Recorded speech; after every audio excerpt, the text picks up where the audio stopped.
Dr. V. Anant Nageshwaran to this presidency press conference. The third finance ministers and central bank governors meeting has concluded today here in Gandhinagar, which was preceded by the third FCBG meeting, which was held from 14 to 15 July. As per the drill, first Union Honorable Minister would be giving her address, followed by question and answer, and I'll be calling out names, so you can raise your mic after that, and the mic will reach you. Over to you, ma'am.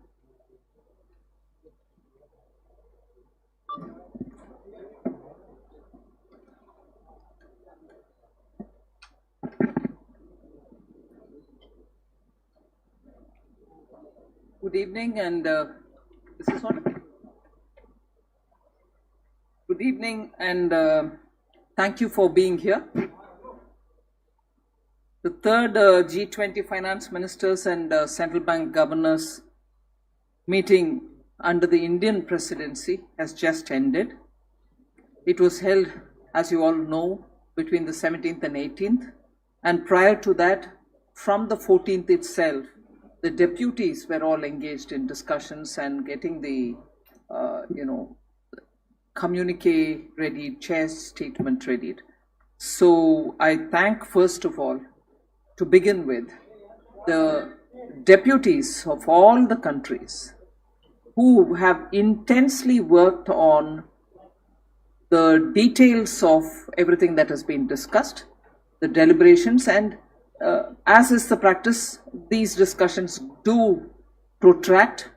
They go for long hours, but this time in particular, it stretched over a couple of nights, and last night it was extended for a very long time, actually showing, and I'm very happy, showing the interest that the issues that India has put on the table and the details with which everybody was getting into. So I'm very encouraged by the fact that the deputies have spent a lot of time looking at the details, and I therefore take this opportunity to thank all the deputies of all the countries. Now, the meetings were organized under 5 thematic heads. They covered global economy and global health. They covered sustainable finance and infrastructure, international finance architecture, international taxation and financial sector, and financial inclusion. So there were broadly 5 themes under which all the discussions happened. And the Indian presidency received wide support on all the agenda items. And therefore, I begin with a big thanks for all the G20 members for having supported us on all our agendas and actually coming up with constructive inputs in strengthening the agenda, in infusing more content into the agenda. And therefore, I thought, in fact, all of us feel that it was one of those meetings which will stay in all our memories for a very long time. The first thing I'd like to, on the agenda related topics which I'd like to highlight, is discussions happened on global economic outlook, the risks and the macroeconomic implications, and in this specific attention was given for food and energy insecurity and also for climate change related issues. So global economic outlook has these specific issues discussed. Then I move over to talking about the second issue, which had a lot of traction, discussion at the deputies level, discussion among the ministers, was the issue of strengthening multilateral development banks to address the challenges, global challenges of the 21st century. The G20 endorsed the roadmap for implementation of recommendations of the G20 independent review of MDBs and capital adequacy framework. This roadmap will actually unlock more lending resources in the MDBs, and I was glad to have that cleared.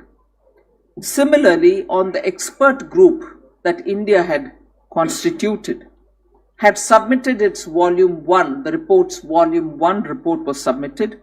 The members took note of the recommendations and took note of the recommendations made by the expert group in volume 1, and I feel that the recommendations of this group are aimed at making the MDBs capable of addressing trans-boundary challenges and also ensuring fulfillment of development financing mandates. So that is the second issue which got discussed in great detail. There were also very intense discussions on global debt vulnerabilities, which is a significant priority area.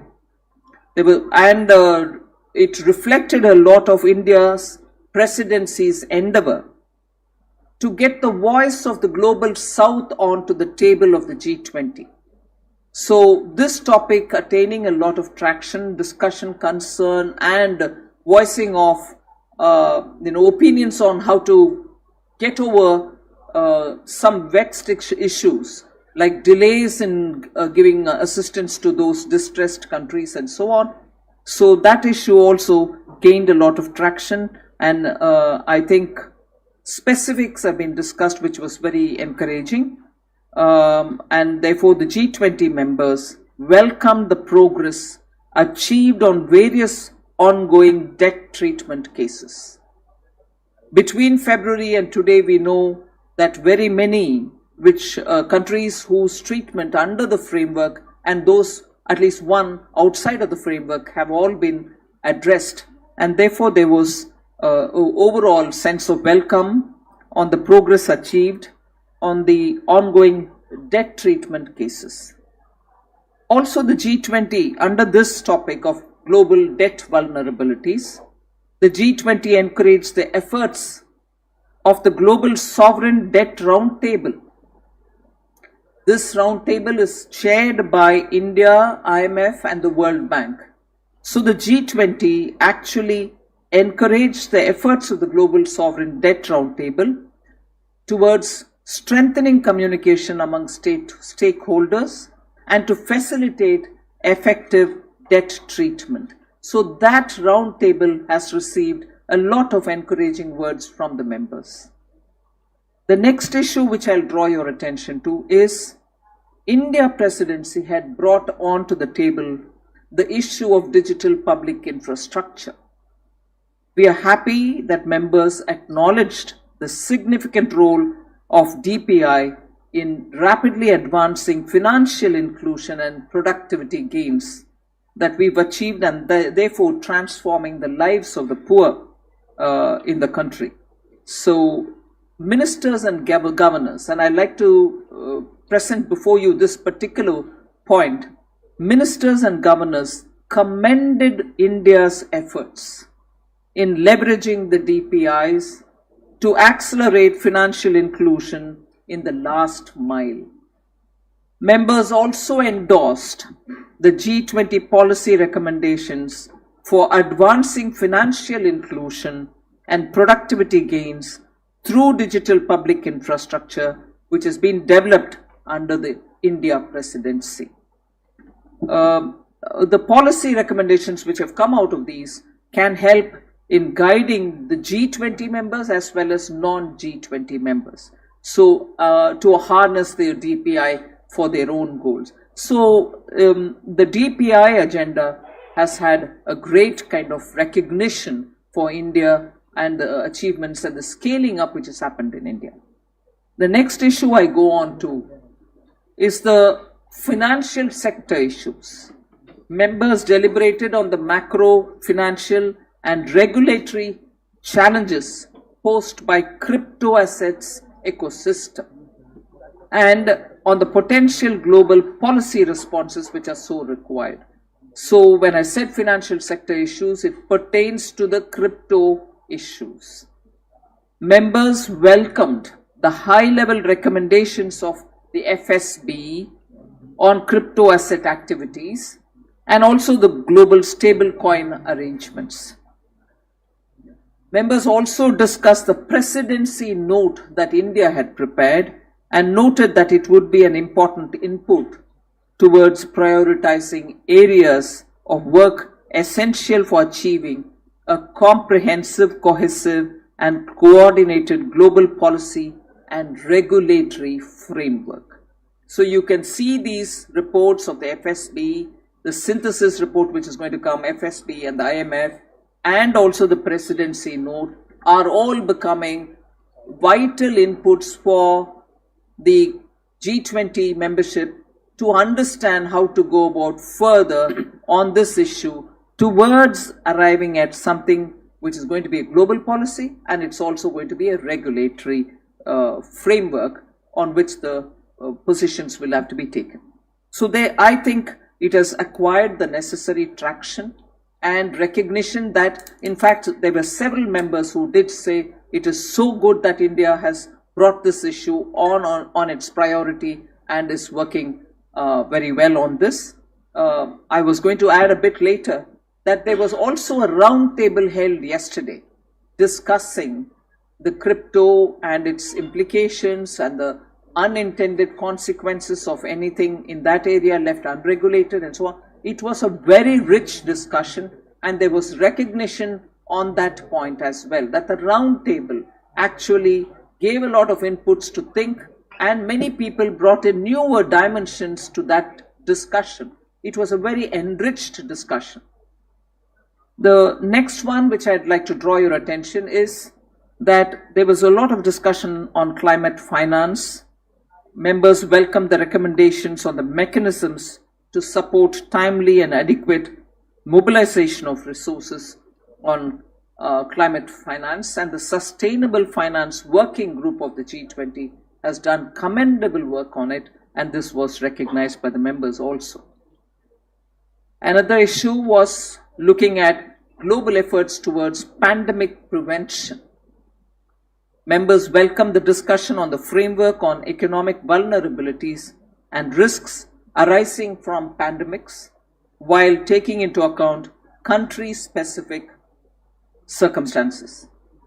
I'll go over to the next item, which again received a lot of traction, lot of input, lot of comments, and positive and constructive suggestions, is funding of cities of tomorrow. There was a lot of interest, lot of constructive suggestions. There was a strong support for the work under the India presidency on prioritizing financing of cities of tomorrow. The principles designed by the Indian presidency will enable cities to develop customized policies that encourage alternative financing sources also. There was an infrastructure investors dialogue on leveraging funding and financing mechanisms and approaches for cities of tomorrow, which was held on the 16th of July. It went into a lot of details. I'm not in my opening statement elaborating on it. Then the last point which I would like to draw your attention to is on the tax agenda. Members appreciated the significant progress made in respect to the two-pillar international taxation package. Members also welcomed a plan for additional support and technical assistance for developing countries and discussed the need to ensure that G20 efforts to enhance tax transparency translate into effective outcomes. There was, of course, a high-level tax symposium on combating tax evasion, corruption, money laundering, and so on. The panelists were also from FATF, OECD, and the European Commission for Economy and Finance Minister of Indonesia. Each one, of course, had a lot of pith and substance in the discussion. I'm not getting into it in my opening remarks. We ended up with a rich chair's summary, which reflects the deliberations held during the meeting and conveys wide support that the Indian G20 presidency received for various deliverables envisaged in 2023, It's a document comprising of 26 paragraphs and 2 annexures. So, other than that, there were dinners and cultural events, all of which you would have closely observed. Before I close my opening remarks, I want to underline the fact that I specifically thanked 5 distinct members. There were 5 mentions of thank you from my side. One was for Secretary Yellen, the other was for Minister Al-Jadan, Minister Suzuki-san from Japan, and Minister Sri Mulyani. Each of them have taken a lot of interest personally and helped in coordinating and smooth discussions at the deputies level. I also thanked specifically Governor Bailey, Andrew Bailey from UK, the Central Bank, Bank of England, because of his contribution to the crypto dialogue and the specific and frank inputs that he had given in the course of the last 2 days. I also thanked Minister Giorgetti because on the digital public infrastructure, he had and his entire team had worked together, particularly being a co-chair of the GPFI, the Global Partnership on Financial Inclusion.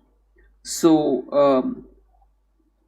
other than this, there was this two more mentions where I had specifically taken the names and thanked Minister Liu Kun from China, because we were able to arrive at a consensus because of China's cooperation and willingness to work with the membership for particularly mutually beneficial issues.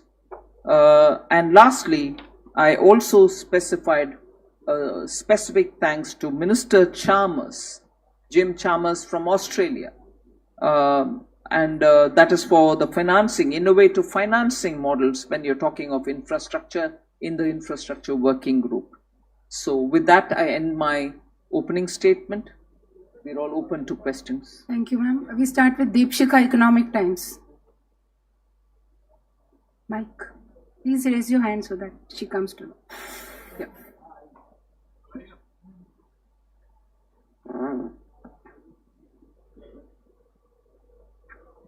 Ma'am, on Switch it on. Ma'am, in terms of the tangible deliverables that were reached at this meeting, what are those, especially in terms of debt resolution, crypto framework, and also DPI? The agenda that we were pushing and what all we could achieve.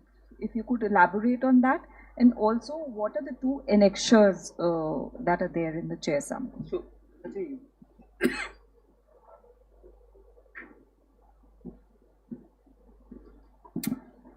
I suppose I'm audible. Yeah. First of all, what the annexures are, these annexures are the number of documents which were received, and there are large number of documents, and we will be uploading output statement another hour or maybe within the next 2 hours. There's some formatting, etc. is needed, and the drafting went on till about 4 o'clock today. The number of documents received are almost 40 documents. Then another annexure 1 is the further work which needs to be done. Some of them is flowing from the action plan which was approved in February. Some from these reports is flowing up. So these are the 2 annexures. And your question that whatever the key deliverables, if I can mention, there are several of them. For example, in Paris Agreement, as part of the Paris Agreement, it's not part of a Paris Agreement, it flows from the Paris Agreement. Developed countries decided that they will mobilize $100 billion per year for developing countries in their journey for climate action, transition, etc. And that amount would be reached by 2020. It has not happened till last year. And there's a very definite moment that developed country contributors have said that this year, for the first time, $100 billion would be reached. That's a very significant one is happening, something which has not happened all along. Plus, there's another positive statement which has come in. The next target was that by 2025, another goal will be set. And that has to be with a floor of $100 billion, meaning that it has to be upward of $150 billion. So that also commitment has been made. So this is something for climate finance per se has been indicated. Similar manner, a number of areas where the attempt is that to take the discourse forward. One, that how the balance sheets of each of the MDBs can work better, can be more efficient use of their capital. A very detailed discussion happened during the course of the past 6 months, and a clear roadmap has been identified. And again, the conclusion came in that can unlock, as FM said, that $200 billion of unlock new capital, new lending window can be provided. Then India contributed with this report, co-convened by Professor Summers and Mr. N.K. Singh, and a good discussion happened around that. That led to some more ideas as to how to go about strengthening the MDBs in terms of their financial capacities, and discussions happened. So G20's process, if we say that what are the goal setting, it is not about deliverable in terms of deals. It is about building institutions, taking the discourse forward. So that would be there. Similar manner, if you talk about the crypto assets, and we have been following very closely, FSB came out with 2 reports and the high-level recommendations, and Minister called for that expeditious implementation by all jurisdictions. And these are, one is on backed assets, another one is unbacked assets. So there's a clear one came in.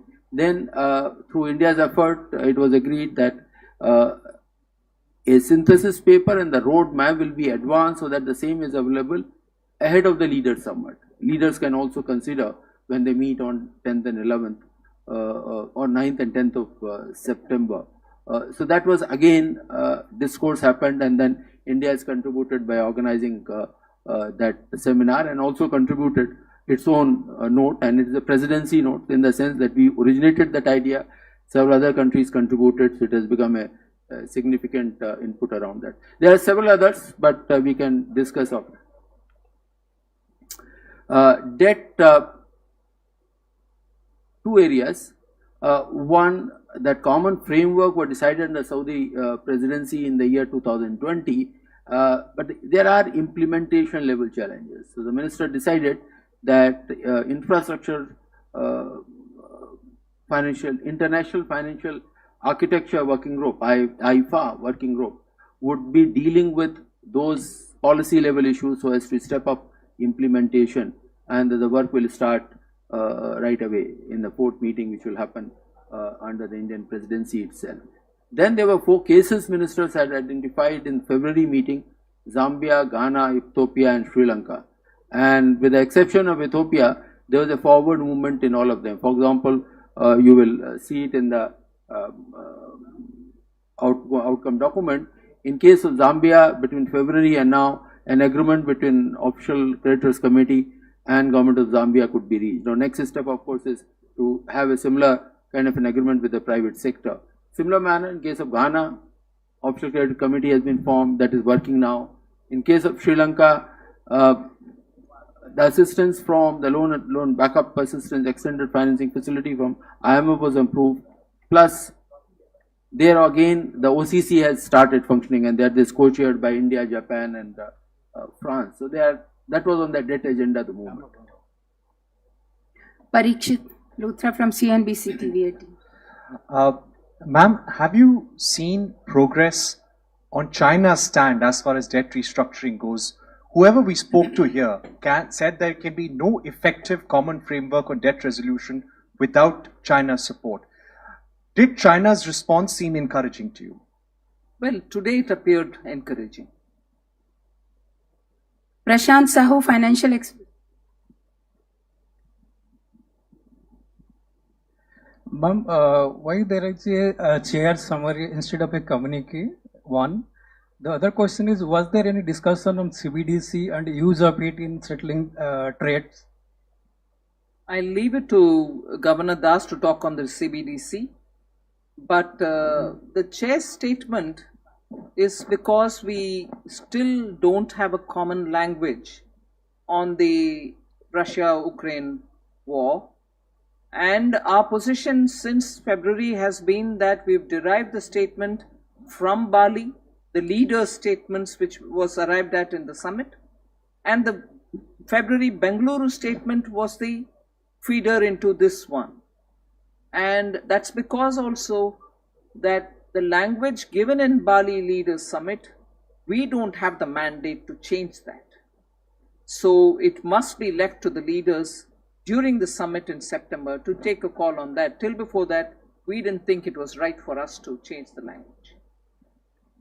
You see, on the CBDCs, there is a perceptible change in thinking.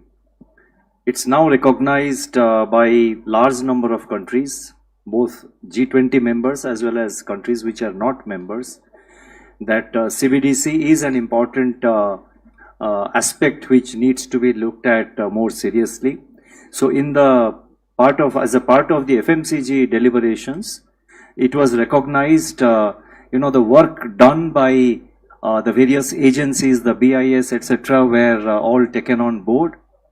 The experience sharing and the progress in collecting data, exchange of information, experience sharing, that was also noted. And specifically with regard to cross-border payments, it was also recognized that there is great potential for CBDC to facilitate easier, smoother, and seamless cross-border transactions and cross-border payments rather.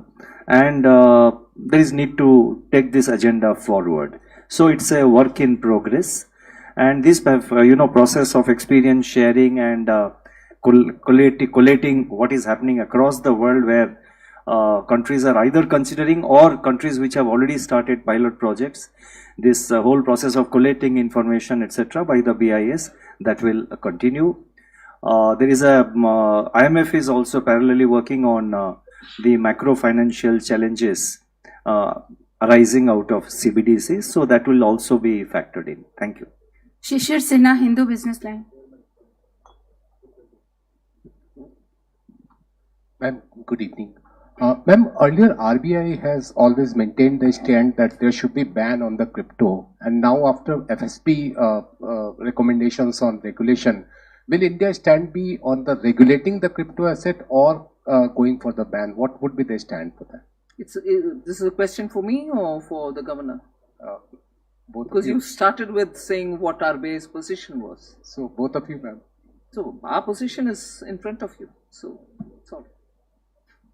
Shivangi, Reuters. Hi.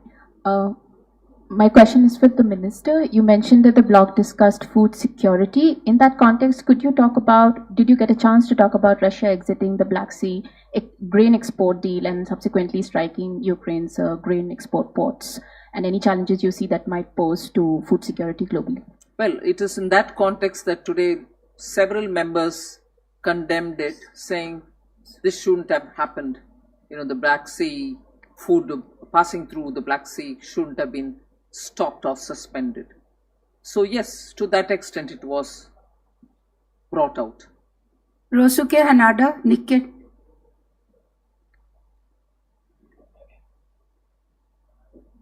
Thank you. The minister just now emphasized that India emphasized that India can able to amplify the voice of the global south as the G20 presidency. And could you give me much more detailed idea of how that India can play the role in that sense, and how it reflects to the outcome of the this Gandhinagar meeting? Well, on the point that India was successful, in the sense, I don't want you, I'm using the word successful for want of a better word. We were able to push this agenda of debt distress, particularly among the global south countries, and that a speedy resolution, an effective resolution should happen And I'm glad from the time we've been talking about this since February, as Secretary Ajay Seth explained, the resolutions are happening quickly, speedily, rather than, slowly as it would be earlier. Where it was waiting for years, now it's moving faster. That is one thing. And second, also on the discussion of debt, the widening of issues as to what exactly are the issues which are going to be discussed. Is it just going to be that country and the country's troubles, or is it also other issues which are contributing to that country's debt distress? So issues which the Global South had raised, particularly in that meeting which Honorable Prime Minister Modi had held, virtually of course, so many countries had voiced their points of view and expected India to take it to the table of the G20. So on debt is one thing. Second, looking at how to prevent pandemics, and for which you need funds to be located somewhere so that countries which are otherwise not heard will get some kind of a relief. So on the pandemic thing. And the third, now that the discussion on the cryptocurrencies are widening, and there is a common understanding that a global understanding is required for regulating crypto assets which are being created, and the implications that it will have on particularly the emerging markets and developing economies. That I thought was a very big point, wherein much before regulations are in place, there are very many small countries which are also now under the impact of unregulated crypto assets. So that is another issue in which we were able to pull through. And this whole discussion about reforming the MDBs and the expert group which was formed by us. And on that, the issues relate to not the usual two agenda of the multilateral development financing institutions. Poverty, shared prosperity continue. Nobody is disrupting or nobody is questioning that. But even with that activity happening for over now 70 years, you still have a lot of countries which require resources. And in that, highlightable two items are climate. For handling climate-related issues, small countries don't have any resources. Developing countries don't have any resources. So the idea of reforming the MDBs was also for those institutions to become nimble and also efficient enough to raise more monies from outside. Expand their balance sheet is what I can just succinctly put before you. Unless they are able to raise those kind of monies, addressing issues related to Global South, particularly on climate, is not going to happen. And because India is talking about digital public infrastructure and the global public goods, you need these institutions to have that kind of extra resource so that they can. So in a way, many of the issues voiced and many of the issues which concern the Global South, I would believe we have at least brought it onto the table for the G20 to discuss. Ruchi Bhatia, Bloomberg. Good evening, ma'am. You did say that China's support in debt restructuring today sounded very encouraging. The Chinese finance minister has put out a statement saying that they expect G20, they seek a fair burden sharing in debt talks, and that's something that they've told the G20. I want to understand from you that what's the consensus view of the G20 on multilateral development banks taking haircuts in debt restructuring, and do you think that will affect their lending capability, an argument that has been put before as well? These are issues which add to the basket of issues on which discussions on debt restructuring will be happening. It's happening now, it will continue to happen, it will happen later. So it is not as if today you have arrived at just the haircut element of it and the others are going to go on. All these issues are part of the round table which IMF and World Bank together with India are discussing and these are issues on which the stakeholders have been talking, inclusive of the private stakeholders. Ketan Joshi, CNBC आवाज.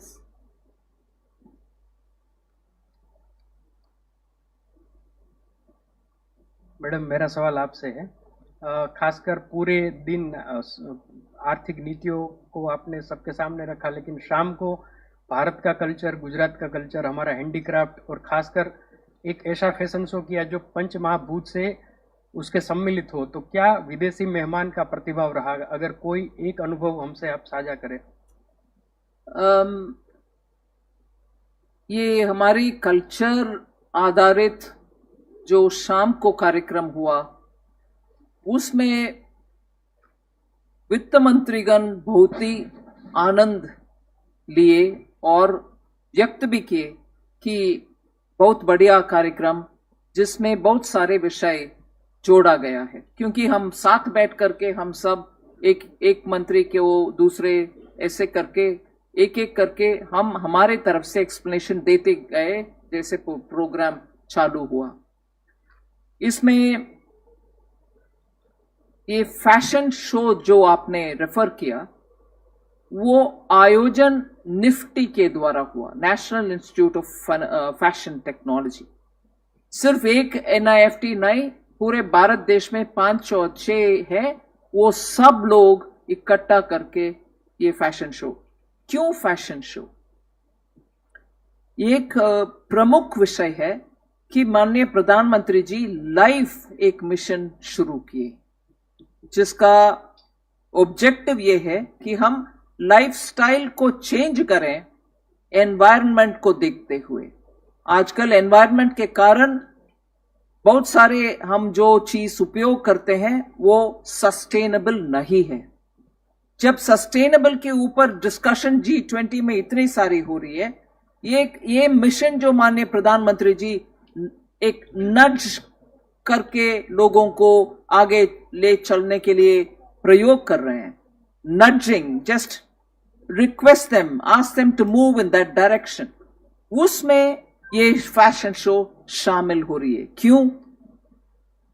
भारतीय culture में sustainable material को उपयोग करते हुए dresses हम उपयोग करते हैं, वो सब आया. और जैसे आपने पंचभूत का रेफरेंस किया है, जल, पृथ्वी, ऐसे आकाश, वायु, इन सब को जोड़ते हुए, क्योंकि हम हर व्यक्ति भी पंच तत्व हमारे अंदर हुई है.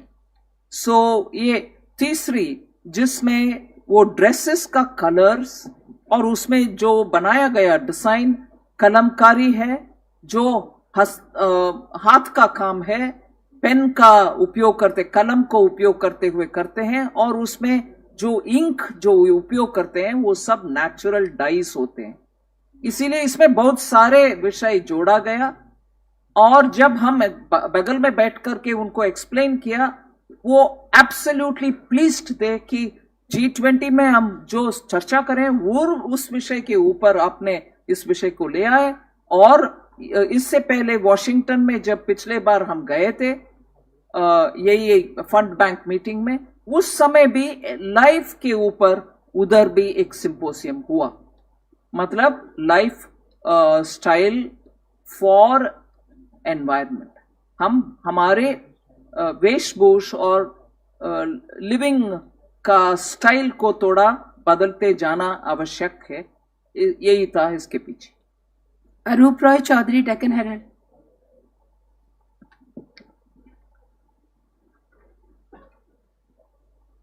Madam Minister, good evening. Ma'am, given all the discussions that have taken place on debt distress since India took over the presidency, how optimistic are you that by the time the leaders summit comes around in September, China will be fully on board as part of a common debt resolution framework? And one question for the governor as well.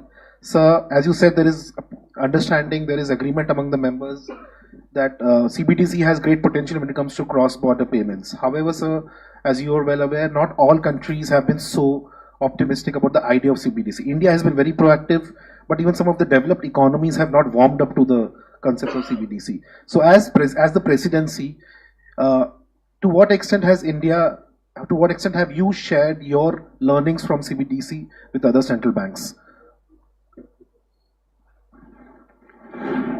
one question for you on China and one for the. Well, I've already answered it, saying I'm very hopeful.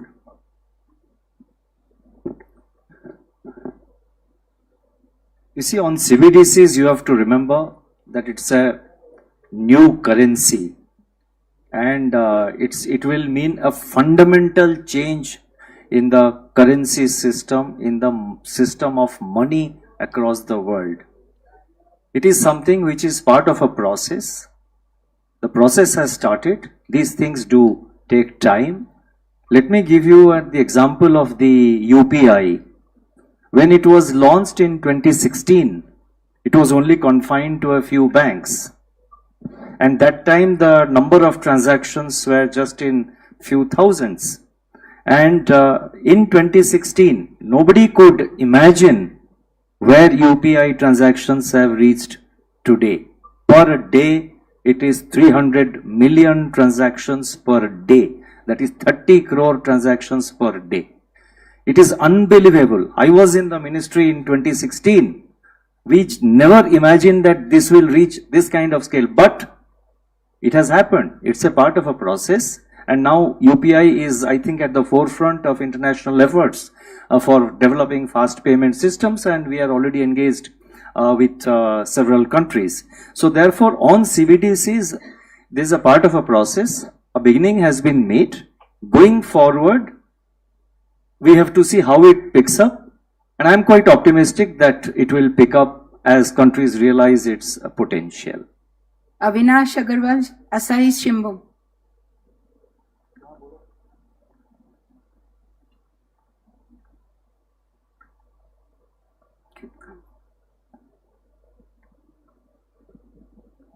Good evening, ma'am. Can you hear me, ma'am? Yes.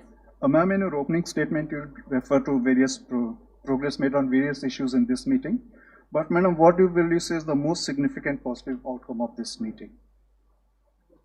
That all countries supported India's presidency, and also the participation of all the countries on every one of the agenda issues. So each one was recognized for the rich content. And I'm borrowing these words. Rich content is something which many members said on their own, that we appreciate that India's agendas have all been so rich in their content, and the meetings happened with that kind of intent. So all this put together, rather than any one particular agenda, I would think is a very good atmosphere, and the way in which we've been supported gives a lot of confidence for India, and also makes me feel that the work of the entire team, both from the RBI and from the ministry, have really been recognized. And that is why the participation has been very intense. Siddharth from the Times of India. I just wish to supplement what the finance minister has said. You know, I have been participating in this G20 meetings from 2015 onwards. First, when I was in the ministry, finance ministry, then as the G20 Sherpa, and thereafter as the governor. The level of engagement, the involvement, the enthusiasm, and the active participation of member countries, and their appreciation about the kind of steering that the Indian presidency is providing to entire G20 exercise, in my mind, if I can use the word unprecedented, I will not be wrong. I think there is total agreement and appreciation of the way the discussions are going forward, and the participation has been very active, very useful, and the willingness to sort of engage and discuss on all issues and try and resolve them. Siddharth. Ma'am, I have two questions. On the MDB report, there's a recommendation on new capital, fresh capital. What is the kind of interest and the response from the other countries? Because Secretary Janet Yellen talked about deferring that part and implementing the other aspects of the report. And two, it talks about in that 3 trillion, 2 trillion is to come domestically. Now, was there some discussion around how countries would generate those $2 trillion of resources by 2030? Well, on the first one, on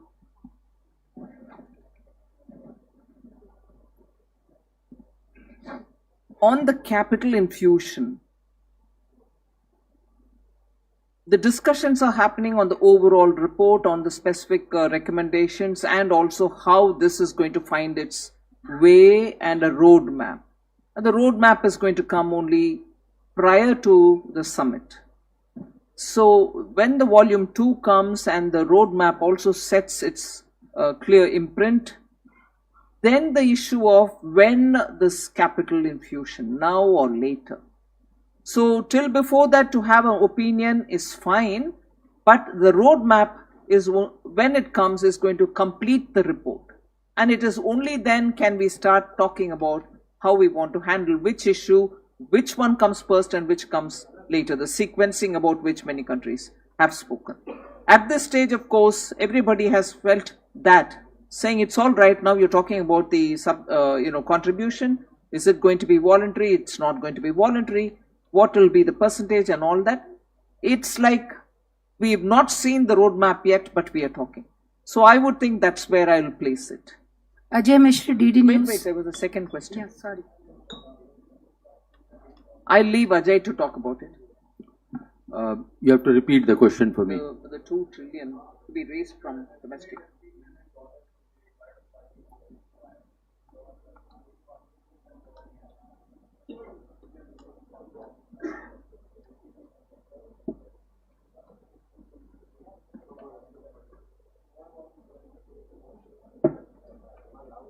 I'll request you to hold your these numbers. You are somewhere there, but not exactly. By tomorrow morning or tomorrow forenoon, we'll be uploading the report on the website. Have a look at the report.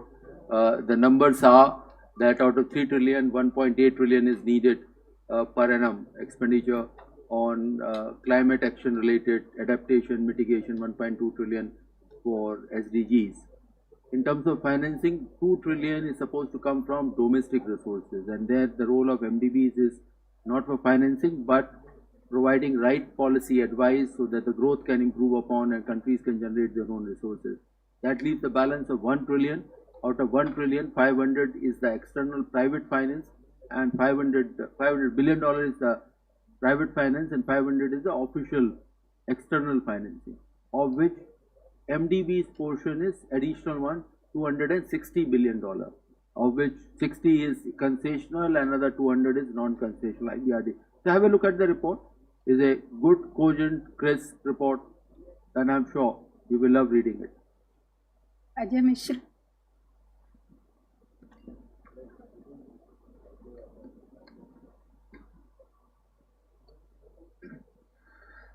Ma'am, India G20 presidency में जो agenda items हैं, सबसे मुश्किल agenda कौन सा रहा जिस पर कंसेंसस बनाने के लिए आपको सबसे ज़्यादा मेहनत करनी पड़ रही है, और उन एजेंडाज में नियर कंसेंसस कहाँ पर आपको दिखाई दे रहा है? Thank you. ये बहुत मुश्किल है कहना, क्योंकि एक विषय से दूसरा भी जुड़ा हुआ है। ऐसा नहीं है कि एक एक साइलो में पड़ा हुआ है, और इश्यू के ऊपर इन प्रिंसिपल सबको सहमति है, मगर उसको कहते हुए क्या भाषा बली, माने what will be the language with which you want to say. ये एक्सपर्ट ग्रुप का रिपोर्ट हमने तो प्लेस कर दिया एट दिस स्टेज। जैसे अभी सेक्रेटरी बोल रहे हैं सिद्धार्थ को कि पूरे रिपोर्ट पढ़ लो भैया, नंबर निकालना नहीं है, उधर भी सबको ये मन में आ रहा है कि इतना बढ़िया रिपोर्ट है, संक्षिप्त में है, स्मॉल रिपोर्ट है, मगर उसमें रिच सजेशंस है, हम उसको पढ़ना चाह रहे हैं। सो उस कगार में आने के बाद उनका लाइन और उनका भाषा ये होगा, we have taken note of it. मगर मान लीजिए हम उसमें न अड़े हुए बैठे हैं कि नहीं नहीं you should say I appreciate it और आई रिकमेंड इट, हो नहीं सकता है। इसीलिए क्या कठिन है क्या नहीं कठिन है वो विषय नहीं है, भाषा क्या होना चाहिए जिससे सब सहमति बढ़ रहे हैं, फिर भी टाइम चाहते हैं और पढ़ने के लिए। सहमति बढ़ना भी बहुत बड़ा विषय है, और इसीलिए मैंने शुरुआत में ही कही कि हर विषय के ऊपर हमारे एजेंडा के ऊपर पूरे सहमति और हमारे सपोर्ट भी मिल रहा है आगे ले चलने के लिए। Karishma Asudani, business today.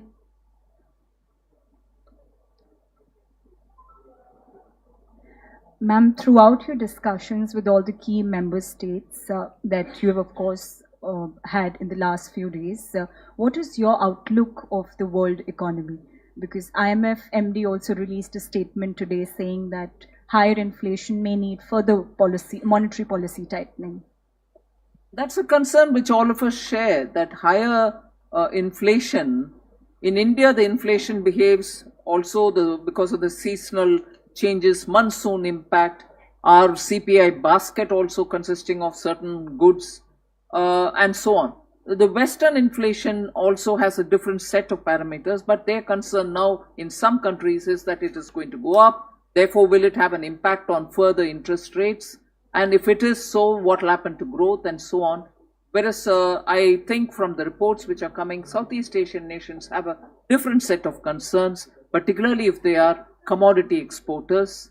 So the issue of inflation is not similarly placed across various jurisdictions. So each had their own concern, but never mind, inflation is a concern. Parita Patel from Navbharat.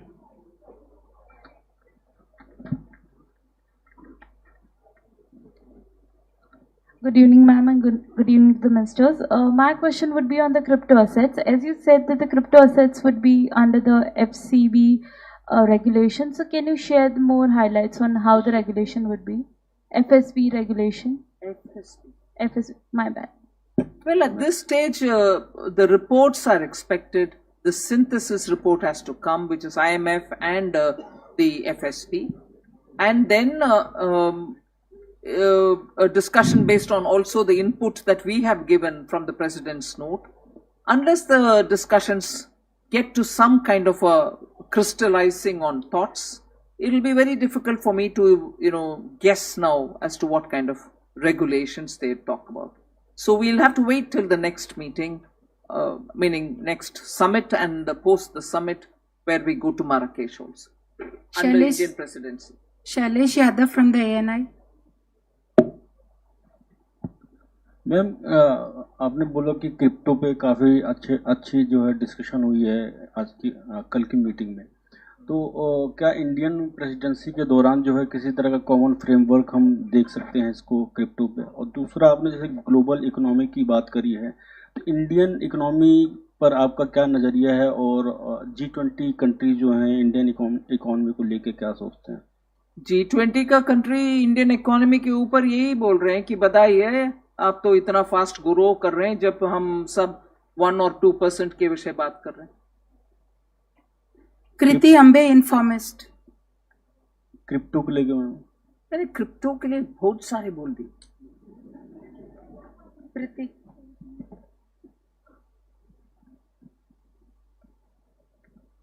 Hi ma'am. So the secretary just mentioned that certain implementational level challenges were observed with respect to common debt resolution framework. So would you please throw some light on these challenges? Also, what kind of deliberations were undertaken during the meeting to address these challenges? Well, these challenges, if I can throw light, each country has its own debt-related challenges. So when IMF looks at giving a resolution, and when the creditors sit as a committee to talk about it, that country's specific challenges will be taken up by them. I may not be in a position to list out a common set of challenges which affect them all. Each country's debt problem has its own profile. So when the creditors sit and when IMF visits, those points are taken up for discussion. And when Secretary referred to it, it meant that those committees will have to also now look at those specific ground level problems which they have to iron out. Siddharth Upasni, money control.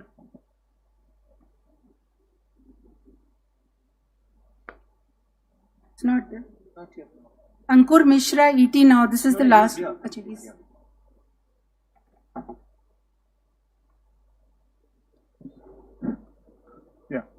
Evening, ma'am. Evening, Governor.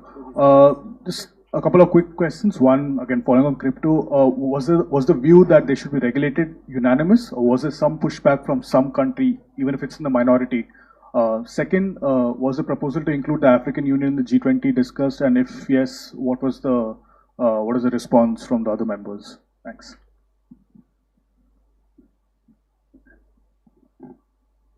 See, where we are on this discussion is happening that till the last year, most of the work happening in the international era was managing risks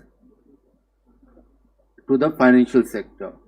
Indian presidency brought the focus on macroeconomic risk. It approached IMF, IMF got involved. They came out with a policy paper in the month of February. Most of you would have seen it, it was shared, and some of you had sent me that paper. In fact, before it reached me, one of you had sent that paper to me. So they came out with a good paper. Then happened it that these are two body of works are happening. Financial Stability Board is looking just from risk perspective. There is a risk, manage it. What other spillovers will happen? They were not getting into that. So now both IMF and FSP are working together to come out with a joint paper. They will also coming it out with a way forward. So here again the thinking is that that should be the bare minimum. What the two high level recommendations have come, that should be bare minimum. But beyond that, any jurisdiction which wants to be more stringent based on its own circumstances should be doing so. But nobody should go below the bare minimum. That is what the broad approach is. Ankur Mishra. I'll just on this crypto thing, let me just supplement what Secretary DA said by a few observations. There are two reports. One is the FSB, the other one is the the BIS. Now, the FSB report is focusing on how to regulate. On regulation, what they have now, proposed is basically information sharing, transparency of data, and several other steps they are mentioning. FSB report doesn't go into the critical issues of financial stability and other implications. The IMF is dealing with that. The FSB report, very importantly to address your question, also recognizes that individual jurisdictions have the choice to prohibit crypto if they so desire. So the FSB report recognizes that.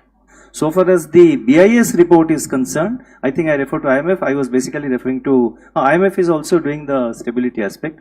Now the BIS report is much more forthright.